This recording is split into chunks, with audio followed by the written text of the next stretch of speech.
Okay, hi everyone. This is Bill Gibbs, the host for the session today. I see that it is exactly noon in the Eastern Time Zone of the United States, and time for us to get started with our session today, the November edition of CapTech Talks, which is being presented by the Center for Women in Cyber as part of the Cyber Leadership Series. I'll talk more about the women in cyber in just a little bit.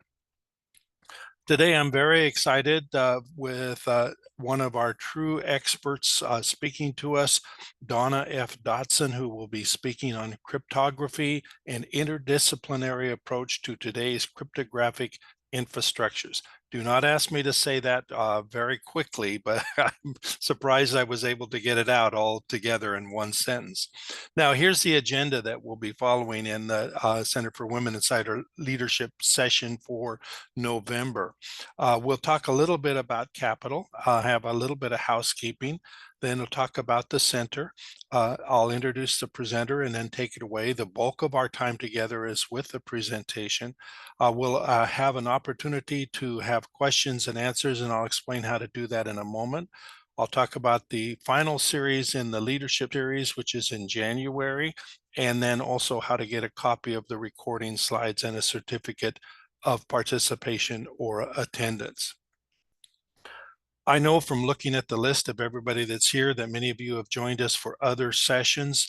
Some of you are on our faculty and staff, our current students, so you're extremely familiar with the organization. But there's always one or two people out in the audience that are not that familiar with Capital, so it's always good to mention a little bit about it.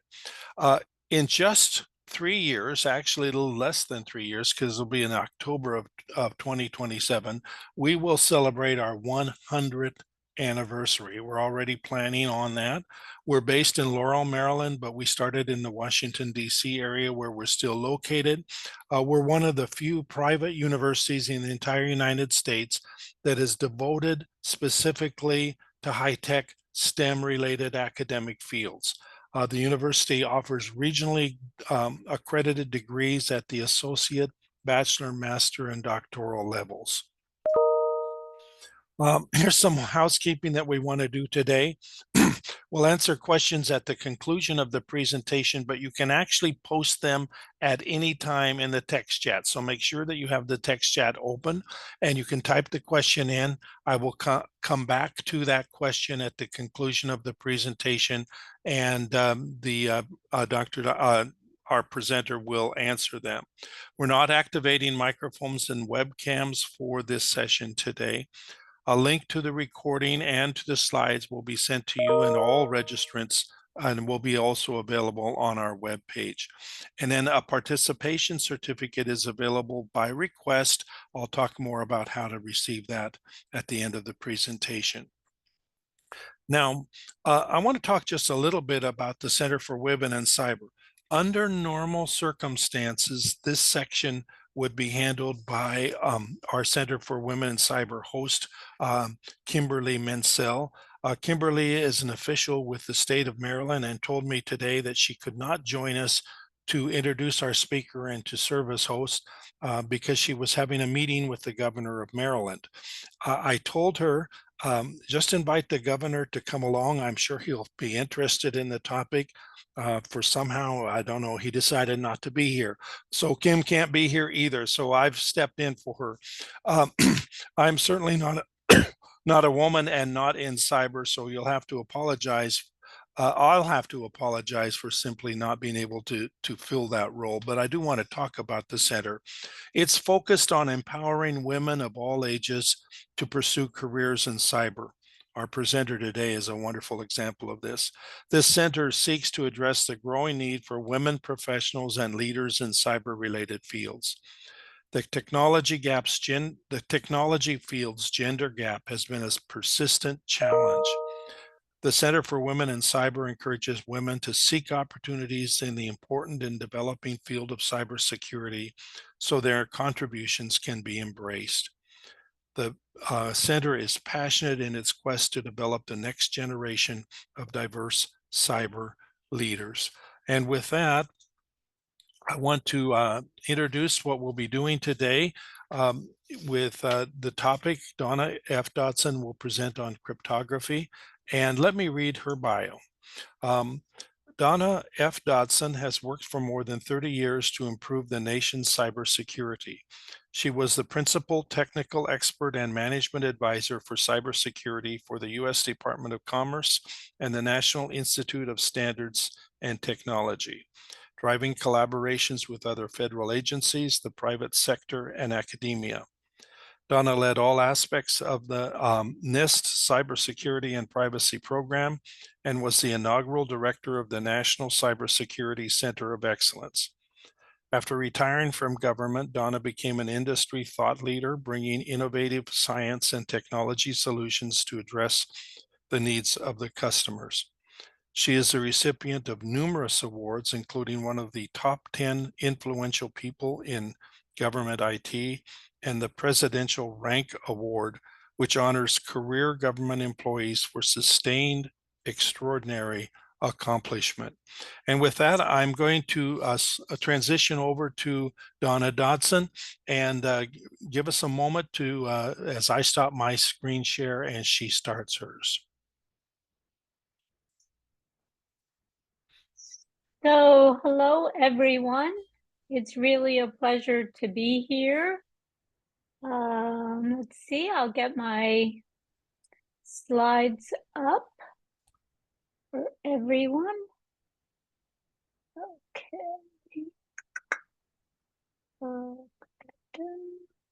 Okay. And we'll put it on slideshow. So how does that look? Are we on slideshow? No, try play from start there. You almost had it. Here we go. Okay. That's perfect. Okay. Thank you all for taking time out of your day to participate in this, what I hope to be a discussion. It's really a pleasure to be back and talking with folks at CapTech. I had an opportunity actually to be a commencement speaker there at some time. So nice to be with you all today and talk about cryptography, a favorite topic of mine. I took a look at the chat and there were already some questions, so hopefully I'll be able to address this as we get started. But I wanted to give a brief introduction to cryptography and cybersecurity. So cryptography really is a critical pillar in cybersecurity. It's essential for data privacy or confidentiality, in integrity, and really in creating trust in all of our business transactions throughout all of the digital infrastructure in all that we do. So we rely more on that infrastructure today, and we rely more on cryptography as a critical cybersecurity control for securing communications, transactions, and really for securing sensitive information.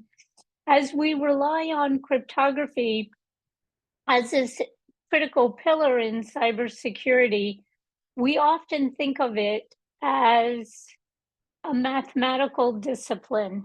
And gee, if I want to participate in, and if I want to be considered a cryptographer, I need to be a mathematician.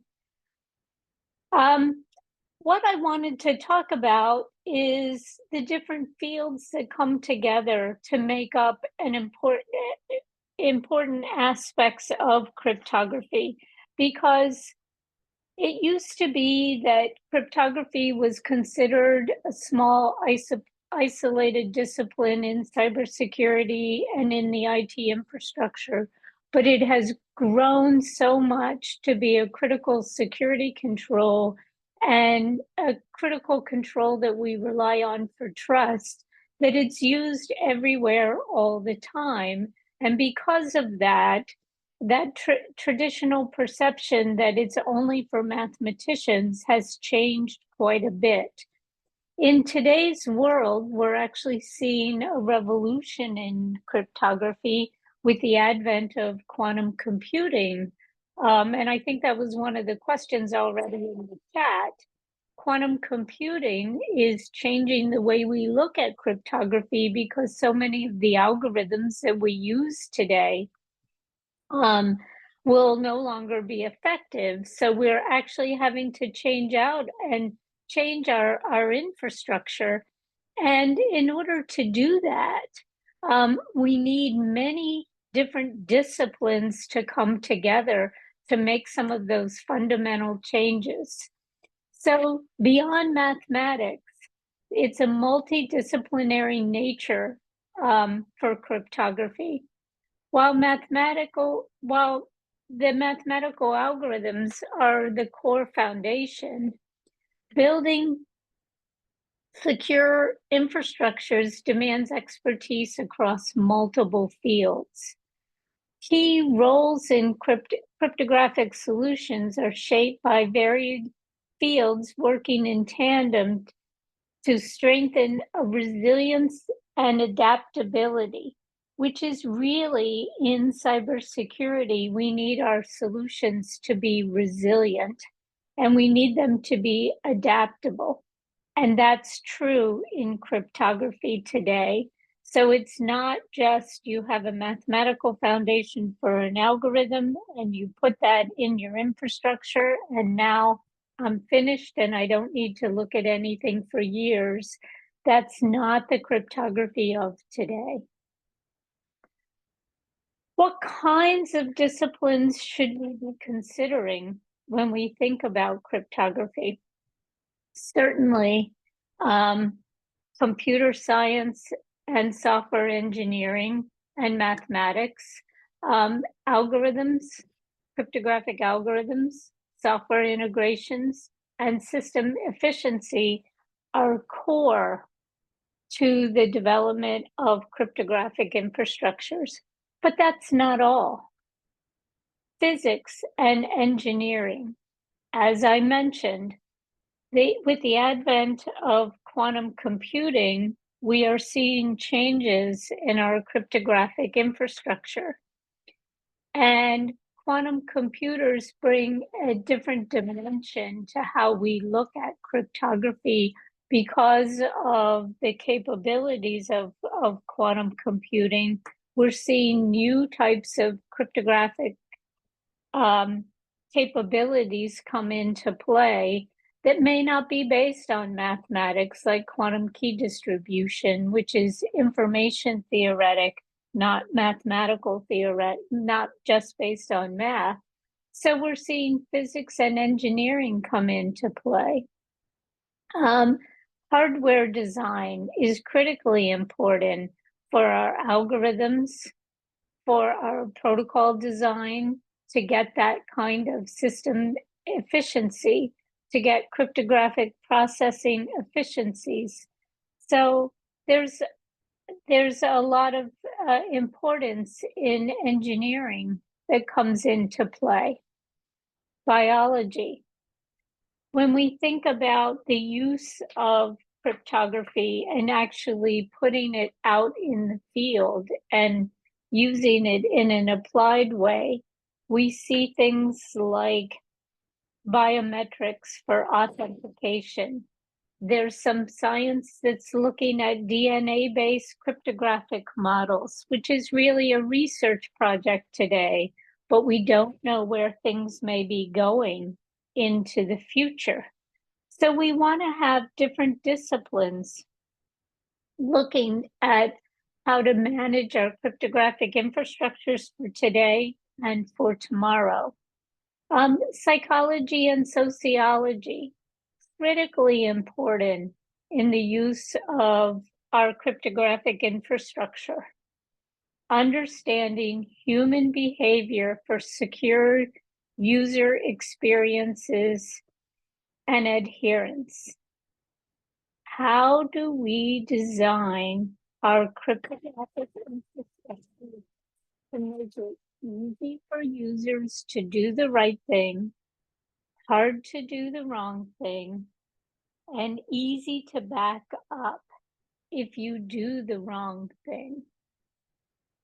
How do we make it easy to use cryptography, cryptographic protocols, cryptographic authentication correctly for individuals. That is a critical component in cybersecurity, and equally importantly to the pillar of cryptography.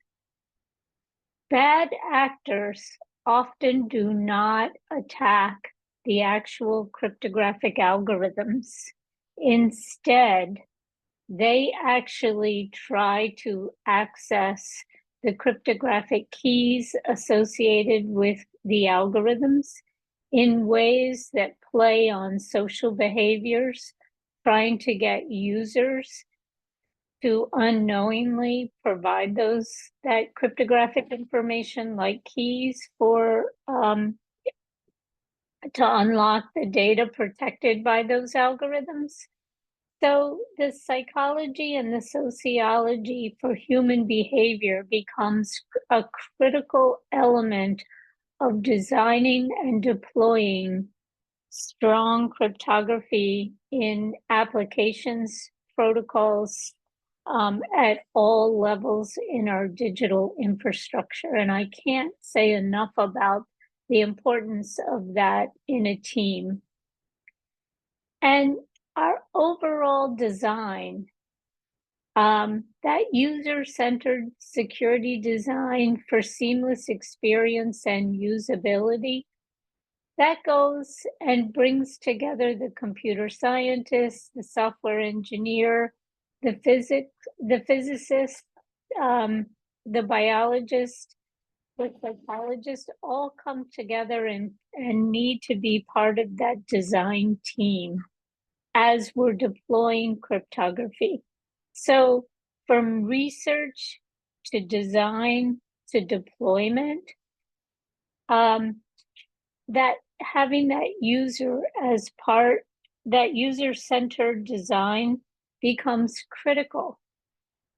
These diverse disciplines are so important in our systems, and we don't think about this when we think about, gee, I'm interested in cryptography, but I'm not a mathematician, so therefore I can't play in this field. That is not the case. It takes all of the kinds of minds that can participate in a team to build good, strong solutions for our cryptographic infrastructures of today and tomorrow.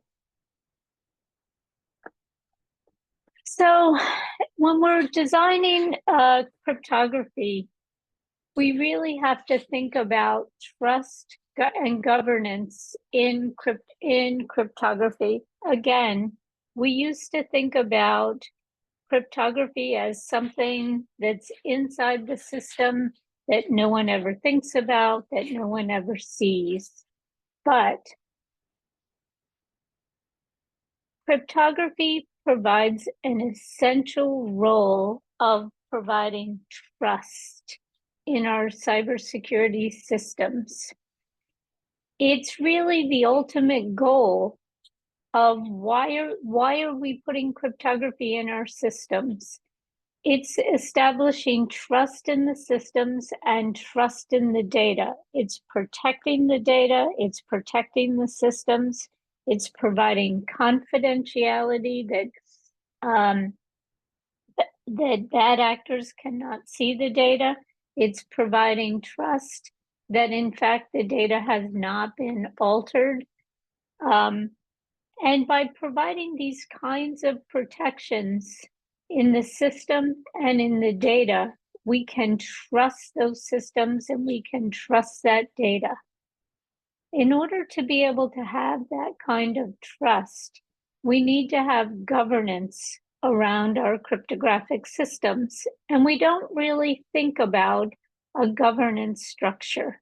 We don't think about policies and standards as a guide for these cryptographic practices to ensure security, reliability, and consistency. But yet, that's another important aspect of a strong cryptographic pillar in our systems. So, again, another multidisciplinary approach to providing strong cryptography is that governance element. And sometimes that gets overlooked. But establishing a framework where you have individuals who can support risk assessment, good decision making, and accountability become key elements in your cryptographic systems. And again, you need leadership who can provide those capabilities for your cryptographic systems. So there are some legal and policy aspects that go into providing strong cryptography.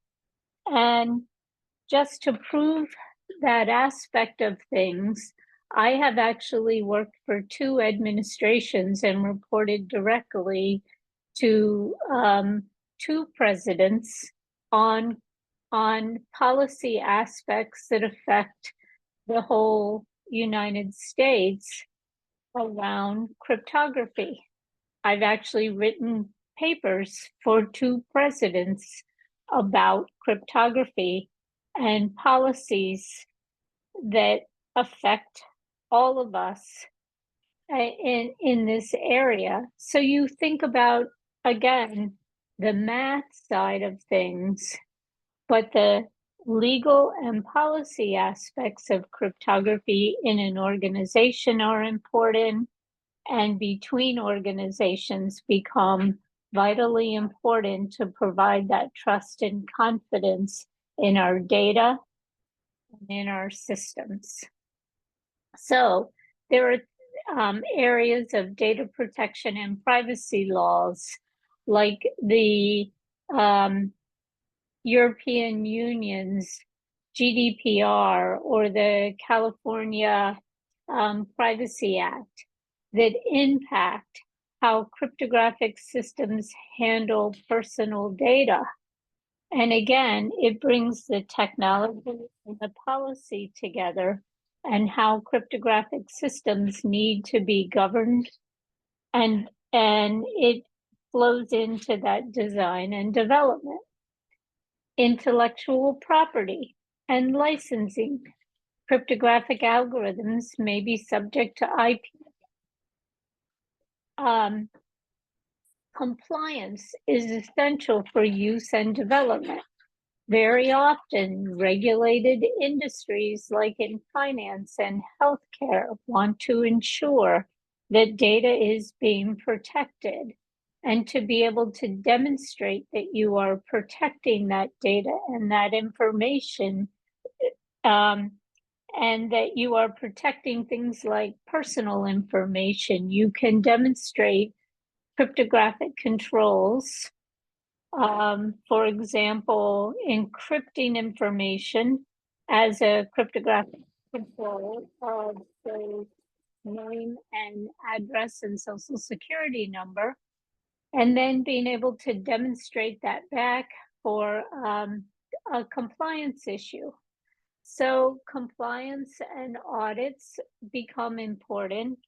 How you're using industry standards. Am I using an algorithm that provides the security, the cryptographic security, and then am I using that in an appropriate manner with cryptographic keys of appropriate length? And am I protecting my data, and can I show that to my regulators? Again, to be able to push that back to a legal framework to show that I am protecting my data in ways that meet industry standards. Very often, there are cross-border data transfers and global digital systems that require multiple legal frameworks that bring, again, the legal aspects and the technology aspects together so that you are protecting data in ways that meet both one area of the world and the requirements of a second area of the world, say the Asia Pacific area of the world and their legal requirements, and then that data is transferred to the US, and that you're meeting the laws and requirements of the US kinds of data protection laws, and that you're using cryptography, but are you using it in a way that meets both cross-border data transfers and protections? So you have to understand the legal aspects as well as the technical aspects. So who would think that this basic mathematical algorithms could push their way all the way up to legal kinds of questions? And yet during my career working in cybersecurity, I've spent time in the policy and legal aspect of the world, as well as all the way down to the bits and bytes folks, working with the algorithms and the protocols. And regardless of what we are doing, it's important to be able to communicate this information in ways where you can talk to the bits and bytes folks and you can talk to the legal and policy folks. So never underestimate that importance of communications.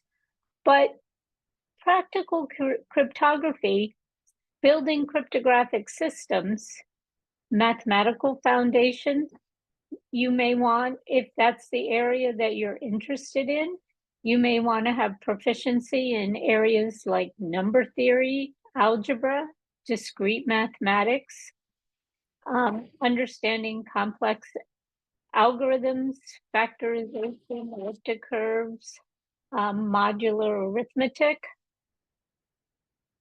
You may consider technical skills like programming and in areas like Python, C++, maybe Rust, things like that. And then protocols like TLS, or understanding some of the cryptographic algorithms like RSA or AES, or today's new quantum resistant algorithms like Kyber and dilithium. And understanding understanding something about securing communications and how authentication works in practical applications. So all of these are some of the more technical areas that you might want to consider if you're interested in building cryptographic systems. If you're interested in designing secure, compliant cryptographic systems, you might be interested in understanding standards and compliance kind of knowledge. Things like developing systems in accordance with standards like the National Institute of Standards and Technology, special publications or Federal Information Processing Standards, some of the ISO standards for compliance, as well as good cryptography is always not just about security, but about interoperability.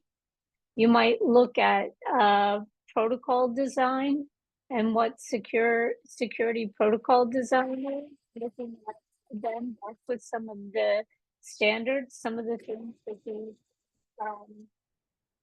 Internet Engineering Task Force, IETF, or IEEE is working with today. You might study some of the design and implement protocols for secure data transmission like VPNs, or you might get interested in blockchain security. understanding risk management becomes critically important. Understanding ways to identify and remediate vulnerabilities, integrating risk mitigation strategies in your design and development work, again, are important skills to consider as you think about cryptography and work in this field. Practical cryptography from a legal policy and compliance standpoint. Understanding data privacy laws and aligning with practices. In the healthcare area, we have the Healthcare Information Portability and Accountability Act, HIPAA, the California Privacy Law. There's GDPR in the EU. There's industry standards for compliance like NIST and the NIST Federal Information Processing Standards, or ISO.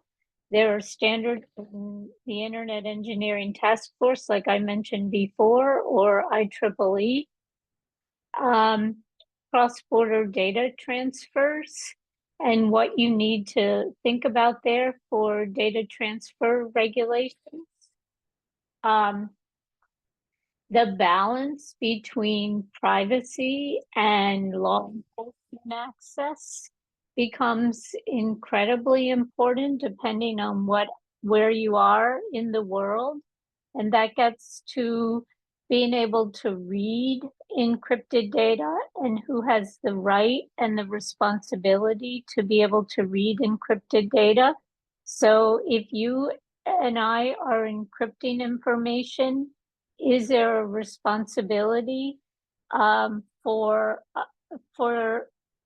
an organization to be able to decipher that information and turn it over for law enforcement access?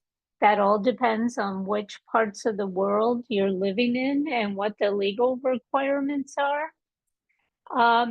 And there's regulation on privacy aspects for regulators and looking at risk assessments for protecting privacy kinds of information around healthcare, et cetera. So again, there's practical cryptography around legal policy and compliance that offer opportunities in the field of cryptography. So developing skills for technical cryptographic contribution. Having a basic understanding of cryptographic algorithms and their principles gives you a technical foundation. And that ability to be able to communicate, regardless of where you're thinking, is critically important. That interdisciplinary project management and problem solving, always an important skill, always complements that technical foundation. And staying informed on emerging technologies like quantum computing and artificial intelligence, and thinking about how that's changing our cryptographic infrastructures today. So that continuous learning. For policy development, again, same idea, understanding new threats and advances in cryptographic techniques, working with teams, engineering legal compliance to align with system requirements, regulatory and security goals, and then being able to incorporate data privacy laws into cryptographic design and to be able to navigate legal requirements on encryption, export controls, and intellectual property. There are a lot of, and I should have touched on this earlier, but from the legal aspect, cryptography, while there are export requirements, regardless of which country you're working with in order to be able to move cryptographic systems from one to buy and sell cryptographic systems. The data itself can usually flow, encrypted information can usually flow from one country to another country, but that's not true all around the world either. There are some countries that have some prohibitions around encrypted information and what you need to be able to turn over to the state whenever requested. So again, you have to stay apprised of export controls and import controls on cryptography. So this demonstrates why we must have diverse teams in cryptography and the strength in that diversity to have these cross-functional teams. It increases the robustness, creativity, and adaptability of our solutions.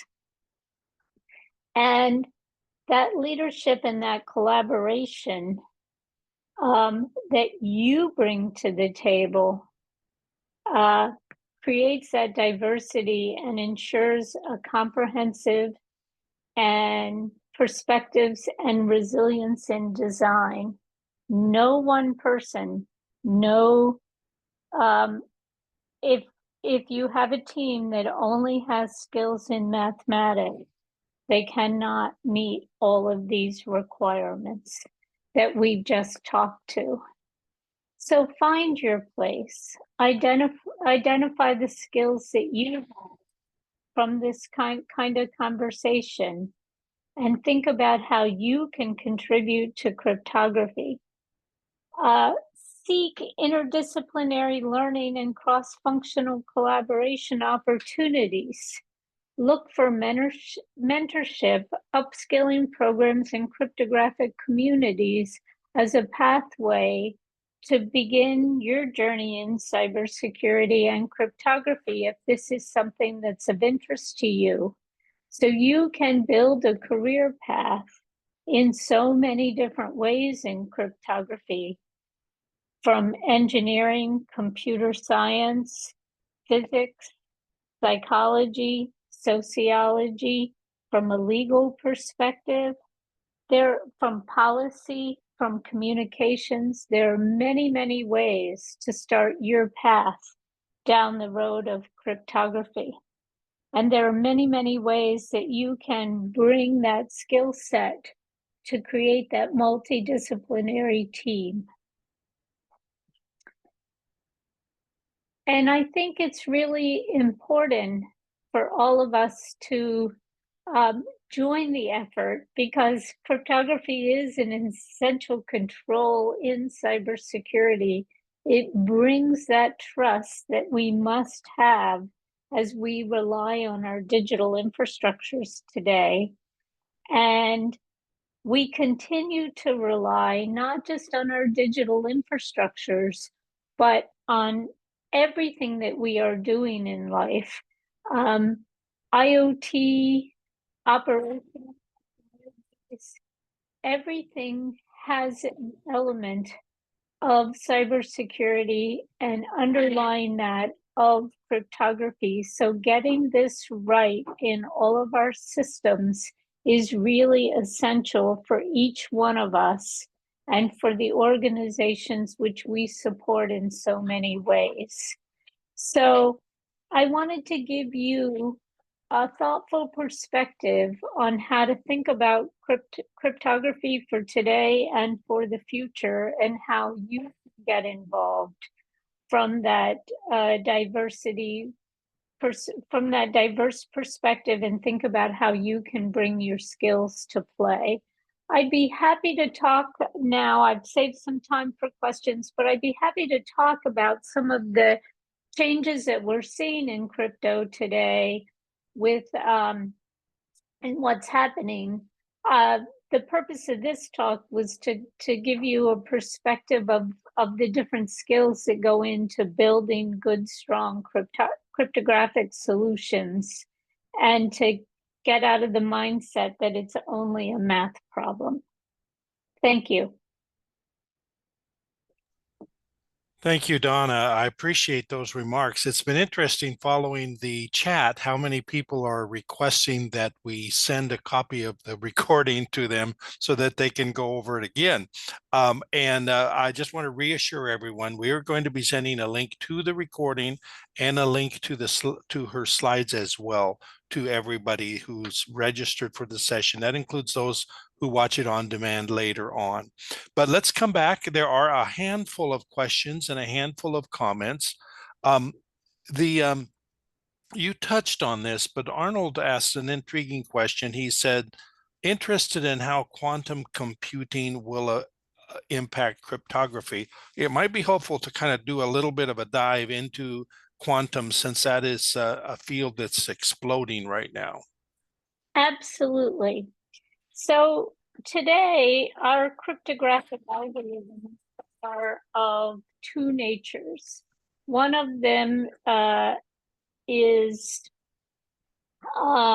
symmetric key cryptography, and the prime example of that is the Advanced Encryption Standard, AES.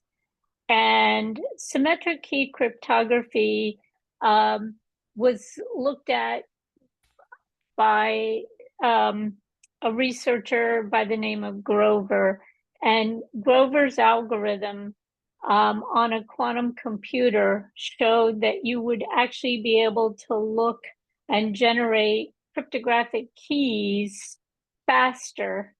So because you could do this look at cryptographic keys faster, it says for things like symmetric key cryptography like AES, you need to increase the key size. That's pretty easy to do. So it's recommended that you, for symmetric keys, that you move to key sizes of 256-bit keys for data protection, for confidentiality, etc.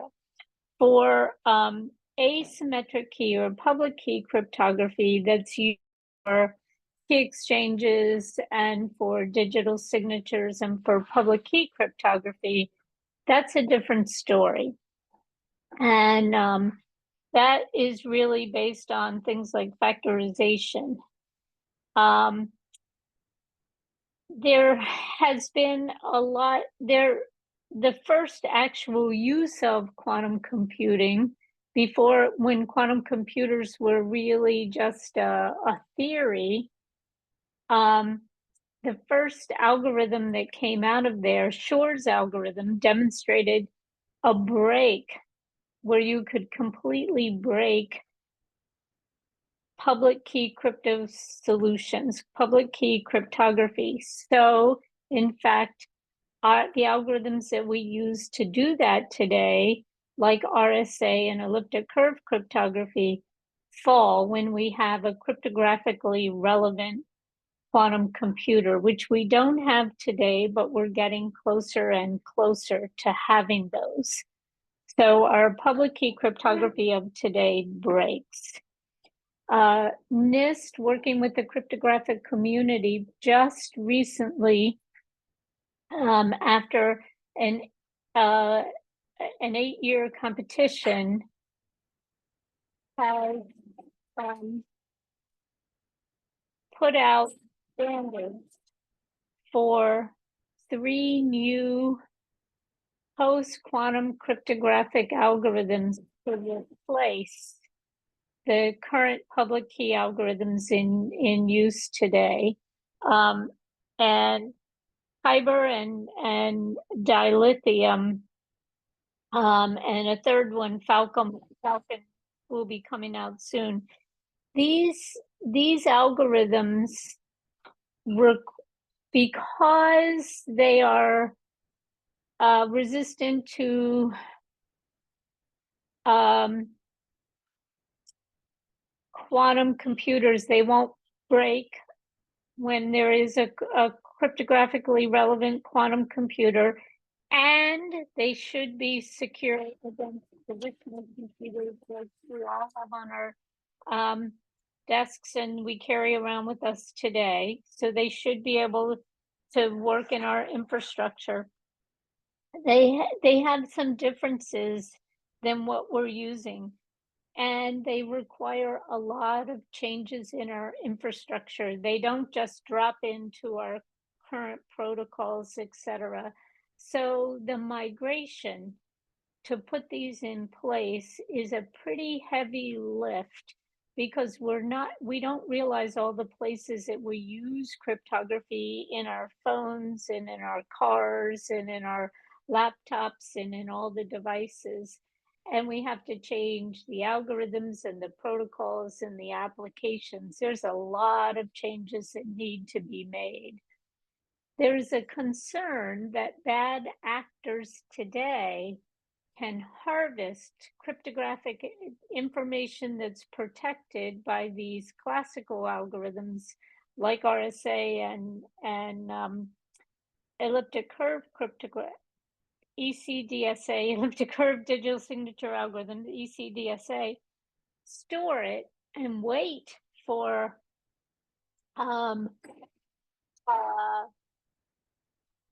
a cryptographic relevant quantum computer, and then use that and decrypt that sensitive information that's protected and be able to read some of these communications that are stored. So in fact, it's important that we're changing these systems, starting to do this migration for highly sensitive information now. And organizations are starting to do that, but it's a little slow because it's really hard and it's a big process and it's expensive and people are not as interested in getting started on this. So it is a big deal.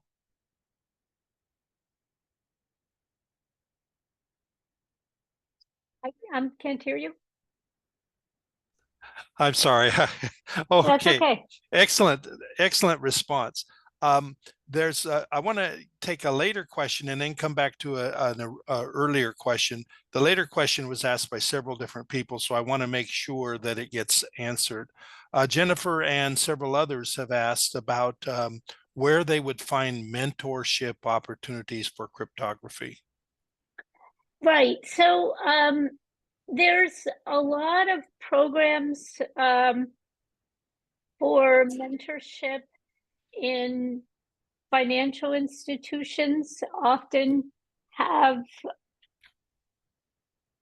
in their cybersecurity programs, they rely heavily on cryptography.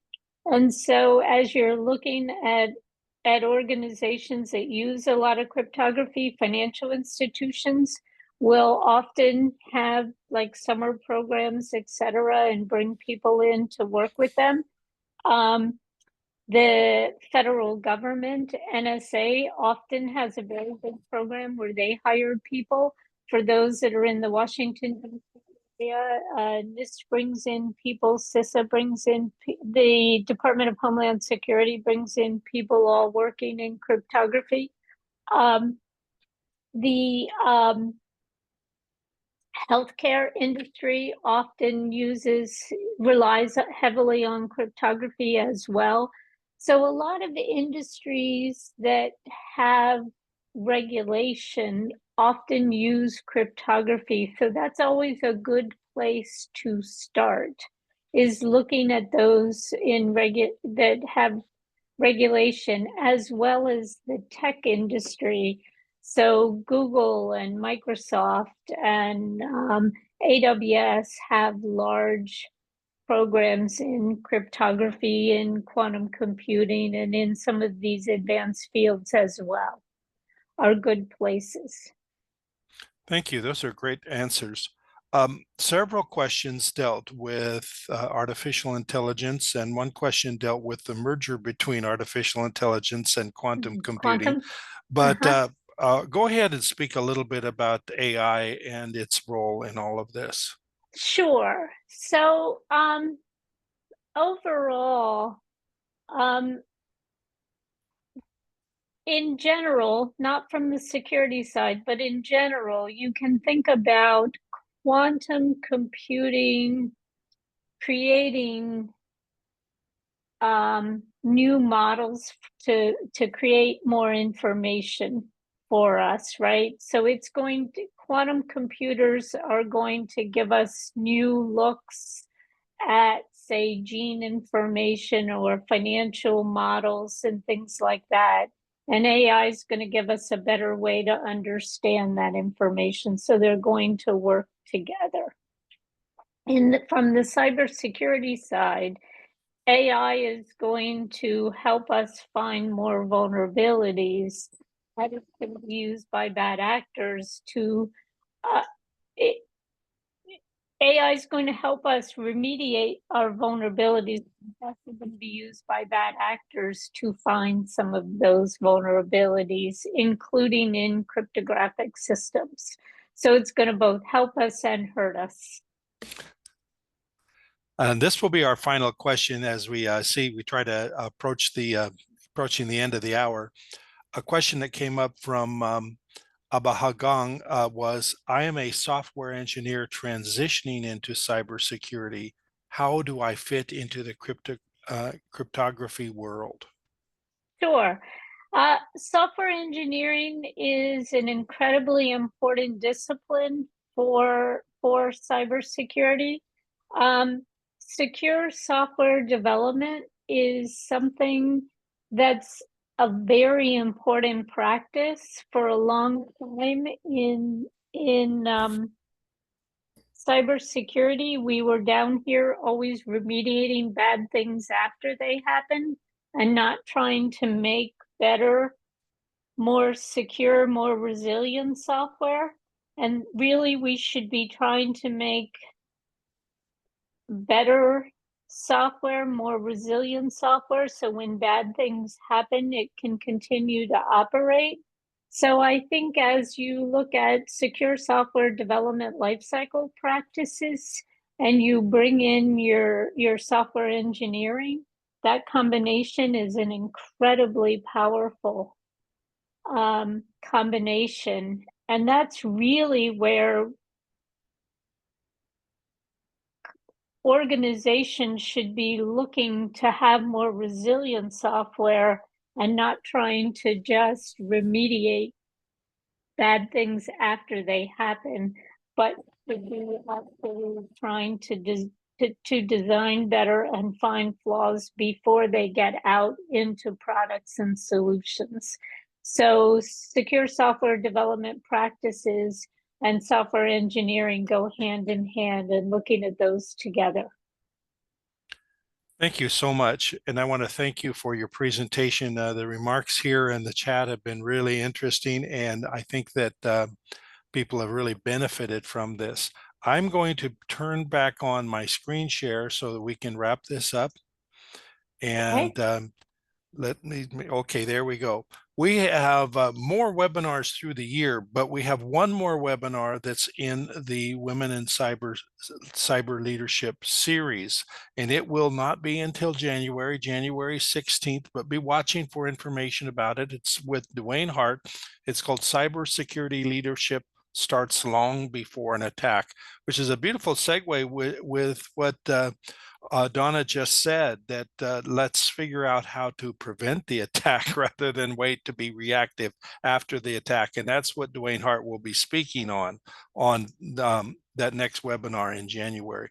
To register for any webinar or to view on-demand webinars, here is the website, and you can explore that to your heart's content. Now, I always like to mention that we're a university. We offer degrees related, obviously, to the cyber world and to cryptography, and accredited degrees all the way from associates right up to doctoral programs. We offer a free complimentary master's and also a doctoral information session once a month. If you're interested in any of those, let us know, and we'll be happy to steer you in that direction. Now, we're nearly done. A copy of the slides and a link to the recording will be sent to all registrants, so be sure to watch for that email, which will go out later today. I will also make available a certificate of completion if you would like that. When you receive that email from me, just respond back to the email with the name that you want on the certificate, and I will send it to you. For those that are viewing this as a recording on demand, anybody who watches this on demand can also receive a participation or certificate of completion certificate. That's a redundancy, excuse me. This certificate of completion can be sent to you for both live and on-demand viewers. Now, with that, that concludes today's presentation. Again, I want to thank everybody who's joined us, and particularly thank Donna for taking the time from her schedule to be part of this. Watch for that follow-up email from me, and we look forward to having you rejoin us, take a break in December and enjoy the holidays, and then rejoin us again in January for the final series of in the final webinar in the series. With that, let's go ahead and pull it together, and I will stop. Thank you very much, and you all have a great